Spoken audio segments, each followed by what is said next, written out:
kita tentang fakta Yesus Kristus Maha Tahu. Di dalam Amsal 15 ayat 3, firman Tuhan berkata, mata Tuhan ada di segala tempat, mengawasi orang jahat dan orang baik. Mari firman Tuhan ini dijelaskan kepada kita bahwa Allah itu adalah Maha Tahu, yang didefinisikan sebagai kondisi yang memiliki pengetahuan, sifat mengetahui segala sesuatu, artinya teramat tahu. Jadi bagaimana kita bisa membayangkan bahwa Tuhan itu Maha Tahu? Pada zaman modern ini ada alat yang bernama CCTV. Alat ini dipasang di depan rumah atau di mana kita mau, dan itu adalah bukan hanya untuk mengawasi setiap peristiwa yang terjadi, tetapi juga untuk mengetahui semua kejadian yang sedang berlangsung saat itu. Itu adalah CCTV. Kira-kira gambarannya itu seperti itulah, bahwa mata Tuhan itu mengawasi baik orang jahat maupun orang baik. Nah, saudaraku sekalian, berhubungan dengan Tuhan Yesus, apakah Tuhan Yesus juga adalah Maha Tahu? Kalau Tuhan Yesus itu adalah Maha Tahu, maka Dia adalah Allah.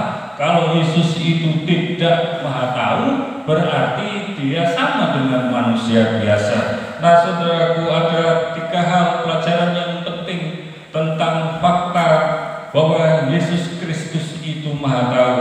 Di dalam yang pertama itu fakta Yesus itu mengetahui pikiran orang banyak. Di dalam Matius pasal 2 ayat 6 sampai ayat 8, tetapi di situ ada juga duduk beberapa ahli-taurat. Mereka berpikir dalam hatinya, mengapa orang ini berkata begitu? Yang menghujat Allah, siapa yang dapat mengampuni dosa selain daripada Allah sendiri? Tetapi Yesus segera mengetahui dalam hatinya bahwa mereka berpikir demikian, lalu Ia berkata kepada mereka, mengapa kamu berpikir begitu dalam hatimu? Nah, saudaraku sekalian, ini tentang Tuhan Yesus mengampuni dosa orang yang sedang kena sakit. Dan ketika Tuhan Yesus mengatakan dosamu sudah diampuni, orang-orang Farisi yang duduk di sana duduk jadi agak berjauhan dengan orang yang disembuhkan oleh Tuhan Yesus. Di dalam pikirannya itu, di dalam hatinya, lalu dalam pikirannya itu dikatakan, wah, orang ini menghujat Allah, kok Dia bisa mengampuni? Orang yang mengampuni itu adalah satu-satunya cuma Allah sendiri. Nah, ketika melihat itu, Tuhan Yesus langsung mengetahui di dalam hatinya ada orang yang berpikiran seperti itu. Nah, saudaraku sekalian, di dalam Matius 9 ayat 4 juga demikian, tetapi Yesus mengetahui pikiran mereka, lalu berkata, mengapa kamu memikirkan hal-hal jahat di dalam hatimu? Nah, saudaraku, Yesus itu mengetahui pikiran manusia. Apa yang dipikirkan oleh manusia, Yesus tahu pada waktu itu. Bukan hanya pada waktu itu, tapi pada waktu sekarang pun Yesus mengetahui setiap pikiran manusia. Dan Dia, oleh karena Dia adalah Allah, maka orang-orang yang ada bersama-sama pelayanan pada waktu itu tidak bisa membantah apa yang dikatakan Tuhan Yesus, karena Yesus mengetahui pikiran mereka tentang perbuatan yang Tuhan Yesus lakukan. Nah, saudaraku sekalian, apa sekarang pikiranmu terhadap Allah? Apakah yang ada dalam pikiranmu tentang kehidupan ini? Apakah dalam pikiranmu, di dalam kehidupan kita yang sekarang ini kita hadapi, Allah mengetahui pikiranmu Allah juga mengetahui dengan persis pikiran yang ada di dalam pikiran otak saya ini. Dan oleh karena itu kita seperti firman Tuhan jelas mengawasi setiap orang yang jahat maupun orang yang baik. Jadi Tuhan tahu persis keadaan kita. Saudaraku, ini adalah membuktikan bahwa Tuhan itu adalah Kristus itu mengetahui pikiran kita, itu tidak dapat orang-orang membantahnya di hadapan orang banyak. Dia mengerti persis. Dan saat ini juga Yesus mengerti pikiran manusia di seluruh dunia. Apa yang terjadi dalam pikiran manusia itu Yesus mengetahui dengan persis. Oleh sebab itu, berpikirlah hal-hal yang baik, berpikirlah hal-hal yang positif, berpikirlah tentang bagaimana kita memuliakan Tuhan, berpikirlah tentang firman Tuhan, maka Tuhan itu akan menolong dan memberkati kita. Yang kedua, bahwa fakta Yesus Kristus itu Maha tahu, Dia mengetahui hati manusia dan Dia begitu dalam mengetahui persis keadaan manusia. Kita akan melihat buktinya di dalam Yohanes pasal 1 ayat 47.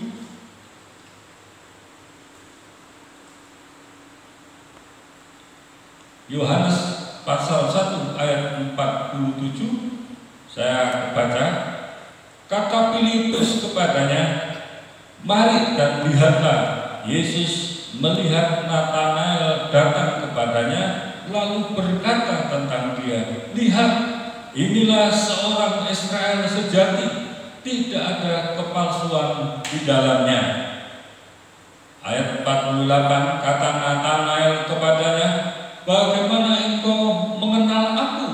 Jawab Yesus kepadanya, "Sebelum Filipus memanggil engkau, aku telah melihat engkau di bawah pohon ara." Kata Natanael kepadanya, "Rabi, engkau anak Allah, engkau Raja Israel." Saudaraku sekalian, ini bahwa Yesus itu bukan hanya mengetahui pikiran yang ada di dalam pikiran manusia, tapi juga Yesus mengetahui apa yang ada dalam hati manusia, meskipun jaraknya itu sangat jauh. Ketika melihat ini, Natanael itu dibawa Filipus kepada Tuhan Yesus, dan ketika Tuhan Yesus melihat Natanael, lalu dia mengatakan, "Inilah orang Israel yang sejati." Saudara tahu, orang Israel yang sejati itu adalah orang yang mentaati firman Tuhan, atau pada waktu itu mentaati Taurat tanpa cacat celah dan merindukan akan datangnya Mesias. Dan itu disebut adalah orang Israel yang sejati. Dan ketika Tuhan Yesus melihat Natanael, langsung dia mengatakan, "Inilah orang Israel yang sejati." Dan ketika melihat itu, Natanael sangat terkejut karena belum pernah ketemu dengan dia. Yesus juga belum pernah ketemu dengan Natanael. Natanael itu bertemu dengan Yesus oleh karena dibawa oleh Filipus. Ketika dia mengatakan seperti ini, Tuhan Yesus itu jelas menjawab keraguan Natanael, "Bagaimana engkau mengenal aku?" Ya, jawab Tuhan Yesus itu, Sebelum Filipus memanggil engkau, aku telah melihat engkau di bawah pohon ara." Saudara-saudaraku, bahwa Yesus itu bukan hanya mengetahui hati manusia, tapi juga dia mengetahui kondisi Natanael yang pada waktu itu ada di bawah pohon ara. Persis ya, bukan hanya, "Oh, kamu duduk di bawah pohon." Pohon apa ya? Nggak tahu, pokoknya di bawah pohon. Tidak. Tetapi saudaraku, yang ketiga, fakta bahwa Yesus Kristus itu mengetahui kapan orang itu hidup dan kapan orang itu mati. Di dalam firman Tuhan dikatakan, Yohanes pasal 11, Yohanes 11 ayat 11, sampai ayat yang ke-15. Demikianlah perkataannya, dan sesudah itu ia berkata kepada mereka, Lazarus saudara kita telah tertidur, tetapi aku pergi ke sana untuk membangunkan dia dari tidurnya. Maka kata murid-murid itu kepadanya, Tuhan, jikalau ia tertidur, ia akan sembuh. Tetapi maksud Yesus ialah tertidur dalam arti mati. Sedangkan sangka mereka Yesus berkata tentang tertidur dalam arti biasa. Karena itu Yesus berkata dengan terus terang, Lazarus sudah mati. Tetapi syukurlah aku tidak hadir pada waktu itu, sebab dengan demikian lebih baik bagimu, supaya kamu dapat belajar percaya. Marilah kita pergi sekarang kepadanya. Saudaraku sekalian, perkataan Tuhan Yesus ini persis apa yang dialami oleh Lazarus, yang jaraknya diperkirakan 25 mil perjalanannya dari tempat Tuhan Yesus mengatakan ini ke rumah Lazarus yang meninggal. Dia mengetahui persis kapan Lazarus itu akan meninggal. Bisa bayangkan saudaraku, ini Tuhan Yesus itu tahu siapa saja yang hari ini di dunia ini yang mati. Dia tahu siapapun orangnya, baik itu yang kecil, baik itu yang muda, baik itu yang tua. Dia tahu persis orang siapa yang akan mati.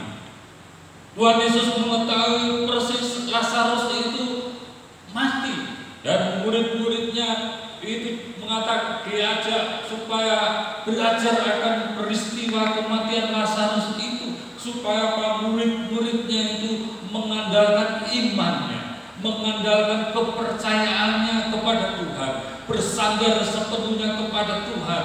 Oleh sebab itu, meskipun Yesus mengetahui Lazarus itu akan mati, bukan tergesa-gesa ke sana, sebentar ya ini Lazarus mau mati, bos langsung Tuhan Yesus ke sana. Tidak, tapi Tuhan Yesus katanya dia bersyukur karena peristiwa itu terjadi, supaya murid-muridnya itu bisa belajar akan peristiwa yang terjadi itu. Dan kemudian Yesus itu mengajak murid-muridnya ke rumah Lazarus. Saudara, kalau membaca seterusnya, dan Lazarus pada akhirnya itu sudah mati 4 hari. Dan ketika peristiwa itu menggemparkan, peristiwa itu menyedihkan di kampung itu, dan Tuhan Yesus itu justru merubah kesedihan, kedukacitaan itu menjadi sukacita yang luar biasa. Karena apa? Lazarus yang sudah mati 4 hari itu dibangkitkan oleh Tuhan Yesus, dihidupkan kembali oleh Tuhan Yesus. Nah saudaraku sekalian, ini adalah faktanya bahwa Tuhan Yesus itu adalah Maha Tahu. Dia mengetahui pikiran manusia, dia mengetahui hati manusia, bahkan dia mengetahui nasib baik dan tidak baiknya manusia. Yesus itu mengetahui dengan persis. Oleh sebab itu, sekarang ini engkau dalam pikiran dan hatimu, apa yang dihadapi, apa kesulitannya, apa persoalannya, mari kita serahkan kepada Tuhan Yesus. Tuhan Yesus itu sanggup menolong kita. Ketika saudaraku ada seorang anak Tuhan datang ke tempat cukur rambut, dan tukang cukur rambut ini ngomonglah, berbicara sambil mencukur rambutnya, lalu berbicara kepada orang konsumennya ini, dan dia mengatakan, masa Tuhan itu Maha Tahu? Coba lihat hari ini bencana banjir di mana-mana, ada kecelakaan, ada kapal tenggelam, ada pesawat yang jatuh, dan di mana-mana banyak orang mati. Masa Tuhan itu ada? Masa Tuhan itu Maha Tahu? Mana mungkin kalau Tuhan tahu situasi, pastilah ini ditolong jangan sampai terjadi seperti itu. Tapi kenyataannya tidak seperti itu. Akhirnya anak Tuhan ini juga bingung mau menjawab itu bagaimana, dan pada akhirnya dia selesai cukur, kemudian dia pulang sambil merenungkan bagaimana menjawab tukang cukur tadi. Tetapi di dalam gang itu sudah ternyata ada seorang gila, yang gila dan rambutnya panjang. Ketika melihat orang gila dan rambutnya panjang, dia suka, wah inilah jawabannya. Dia kembali ke tukang cukur itu. Dan ketika kembali ke tukang cukur itu diajak kepada seorang gila yang rambutnya panjang. Lalu dia situ, apa yang kamu ajak itu? Coba lihat, perhatikan, apa? Itu orang gila rambutnya panjang. Masakah dia tidak tahu bahwa di dunia ini ada tukang cukur? Dia bilang begitu. Lalu orang tukang cukur mengatakan apa? Iyalah, kalau dia bisa datang kepada saya, tentu aku akan cukur rambutnya yang gondrong itu, supaya kelihatannya bersih dan boleh dipandang dengan baik orang itu. Lalu anak Tuhan itu dia mengatakan, betul, demikianlah juga dengan Bapak. Apakah Bapak datang kepada Tuhan? Tuhan itu memang Maha tahu, tapi kalau Bapak tidak datang kepada Tuhan dan mau datang menyembah Dia, mau memuliakan Dia, Bapak tidak akan tahu keberadaan Tuhan itu. Tuhan itu ada, Tuhan itu setiap saat itu mengerti. Seperti orang gila ini yang tidak mau datang kepada Bapak, makanya rambutnya menjadi panjang. Tapi andai kata Bapak mau datang kepada Tuhan, pasti Tuhan itu akan menyatakan diri kepada Bapak. Saudaraku sekalian, kita kadang mengeluh dengan situasi yang terjadi. Kadang-kala kita berusaha memikirkan dengan pikiran kita yang terbatas bahwa Tuhan tidak sanggup menangani segala macam persoalan kita. Tapi percayalah bahwa Tuhan itu sanggup mengetahui, bahkan sanggup menyelesaikan masalah yang kita hadapi hari ini. Saudaraku sekalian, mari kita serahkan hidup kita kepada Tuhan. Biarlah Tuhan itu memproses kita sesuai dengan kehendaknya. Kalau kita mau datang kepadanya dengan kesungguhan hati, maka Allah juga akan menampakkan diri kepada saudara. Saudara akan diberkati dengan situasi yang ada. Haleluya, puji Tuhan. Biarlah firman Tuhan itu menguatkan kita, firman Tuhan itu menghibur kita, supaya kita tetap semangat untuk memuliakan Tuhan. Biarlah kita tetap merindukan kehadiran Tuhan, karena Tuhan tahu apa yang kita lakukan, karena Dia tahu apa yang kita butuhkan. Kita serahkan hidup kita kepada Tuhan. Biarlah semua itu Tuhan sendiri yang sanggup menolong kita dan memberkati kita. Haleluya, puji Tuhan. Mari kita berdoa. Bapa di surga yang memberkati kebenaran firman-Mu ini, biarlah firman-Mu ini menetap dalam pikiran dan hati kami, supaya kami boleh bersukacita memuji, memuliakan Engkau. Engkau memberkati kesulitan-kesulitan jemaat-Mu yang dihadapi hari ini. Biarlah Engkau memberkati mereka, karena Engkau mengetahui segala keberadaan kehidupan dari jemaat-Mu. Maka Engkau juga Tuhan memberkati. Terpujilah nama-Mu, hamba-Mu berhenti berbicara. Bila firman-Mu itu terus berbicara dalam pikiran dan hati kami. Dalam nama Tuhan Yesus Kristus yang hidup, kami sudah berdoa dan mengucapkan syukur. Haleluya, amin. Puji Tuhan. Seperti ini, Tuhan Yesus itu jelas menjawab keraguan-keraguan Natanael. Bagaimana engkau mengenal aku? Ya, jawab Tuhan Yesus itu, sebelum Filipus memanggil engkau, aku telah melihat engkau di bawah pohon ara. Saudara-saudara, bahwa Yesus itu bukan hanya mengetahui hati manusia, tapi juga Dia mengetahui kondisi Natanael yang pada waktu itu ada di bawah pohon ara. Persis ya, bukan hanya kamu duduk di bawah pohon apa ya, nggak tahu, pokoknya di bawah pohon. Tidak, tetapi Yesus itu mengetahui dengan persis Natanael duduk di bawah pohon sambil memikirkan tentang keadaan Allah. Dia memikirkan kerinduan akan datangnya Mesias. Jadi Tuhan Yesus tahu apa yang ada di dalam hati manusia. manusia, Yesus juga tahu di mana saja berada, di tempat manapun, Yesus itu mengerti dan tahu persis. Dan juga Yesus itu tahu pada waktu yang sama dengan peristiwa itu. Tidak mengatakan seperti peramal-peramal yang modern zaman sekarang. Nanti ada bencana, nanti kapan nggak tahu, pokoknya tahun ini.